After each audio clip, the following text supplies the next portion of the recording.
Hi friends, ఈ వీడియోలో మనము రోజువారీ రాశి ఫలాలలో వృషభ రాశి వారి గురించి తెలుసుకుందాం. అంతకన్నా ముందు చిన్న రిక్వెస్ట్ ఫ్రెండ్స్, ఈ వీడియో మొదటగా చూస్తున్నట్లయితే లైక్ చేయండి, షేర్ చేయండి, అలాగే సబ్స్క్రైబ్ చేయడం అసలు మర్చిపోవద్దు. మీ యొక్క సపోర్ట్ నాకు ఎంతో అవసరం.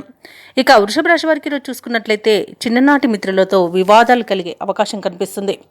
ఇక ఉద్యోగస్తులు ఎవరైతే ఉన్నారో వారు పనిచేసే చోట పని ఒత్తిడి వలన తగిన విశ్రాంతి ఉండక ఇబ్బంది పడతారు. ఇక వ్యాపారస్తులు ఎవరైతే ఉన్నారో వ్యాపారాలలో స్వల్ప లాభాలను మాత్రమే అందుకోగలుగుతారు. ఇక ఈరోజు వృషభ రాశి వారు దైవ అనుగ్రహంతో కొన్ని పనులను మాత్రం పూర్తి చేసుకోగలుగుతారు. ఇంట బయట సమస్యలున్నప్పటికీ అధిగమించి ముందుకు సాగగలుగుతారు. ఇక ఆర్థిక పరిస్థితులలో మార్పుల వలన రుణాలు చేయవలసి వస్తుంది. ఇక ఈరోజు పెద్దల పట్ల మర్యాదగా ప్రవర్తించడం వలన మీకు అనేక రకాల ప్రయోజనాలు అనేవి ఉన్నాయి. నోరు అదుపులో పెట్టుకోండి. అనవసరమైన వివాదాలలో తలదూచకండి. నమ్మిన వారే మోసం చేసే అవకాశం కనిపిస్తున్నందున ఇతరులపై ఆధారపడకండి. ఇక ఉద్యోగస్తులకు ఉద్యోగ నష్టం ఉన్నది. వ్యాపారాలలో ఇబ్బందులున్నవి. అలాగే షేర్ మార్కెట్లలో పెట్టుబడులు పెట్టే విషయంలో కాస్త జాగ్రత్తగా ఆలోచించి నిర్ణయించుకోండి. అలాగే కుటుంబ సమస్యలతో వివాదాలు అనేవి ఎక్కువ అయ్యే అవకాశం అయితే కనబడుతుంది. ఇక ఈరోజు మహిళలు విలువైన వస్తువులను పోగొట్టుకునే అవకాశం కనిపిస్తుంది. ఇక విదేశీయానం ఎవరైతే చేయాలనుకుంటున్నారో వారు వాయిదా వేసుకుంటే మంచిది. ఇక విదేశాలలో విద్యాపరంగా, వృత్తిపరంగా, వ్యాపారపరంగా ఎవరైతే నివసిస్తున్నారో వారికి కొంత ఇబ్బందులు అనేవి తప్పకపోవచ్చు.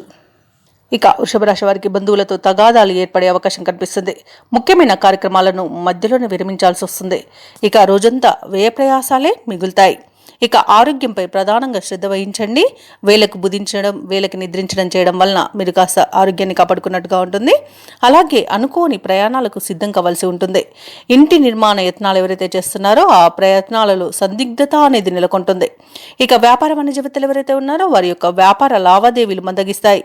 ప్రభుత్వ ఉద్యోగస్తులు ఎవరైతే ఉన్నారో వారికి ఒత్తిడులు మరింత పెరుగుతాయి. ఇక ఈరోజు దూరపు బంధువులను కలుసుకుంటారు. రాజకీయవేత్తలు, చిత్ర పరిశ్రమ వారికి సమస్యలతో ఇబ్బందులు పడే అవకాశం ఎక్కువగా కనిపిస్తుంది. ముఖ్యంగా విద్యార్థుల యత్నాలలో అవంతరాలు అనేవి ఎదురవుతాయి. ఇక మహిళలకి కుటుంబ సభ్యుల నుండి విమర్శలు ఎదురవుతాయి. ఇక ఈరోజు వృషభ రాశి వారికి అదృష్ట రంగు తెలుపు, ప్రతికూలమైన రంగు నేరేడు, అదృష్ట సంఖ్య 3. ఈరోజు వృషభ రాశి వారు ఆంజనేయ దండకాన్ని పఠించడం, అలాగే లక్ష్మి అష్టోత్తర శతనామావళి పఠనం చేయడం వలన మంచి శుభ ఫలితాలను పొందుతారు. అలాగే పనులలో వచ్చే ఆటంకాలని తొలగించుకోగలుగుతారు.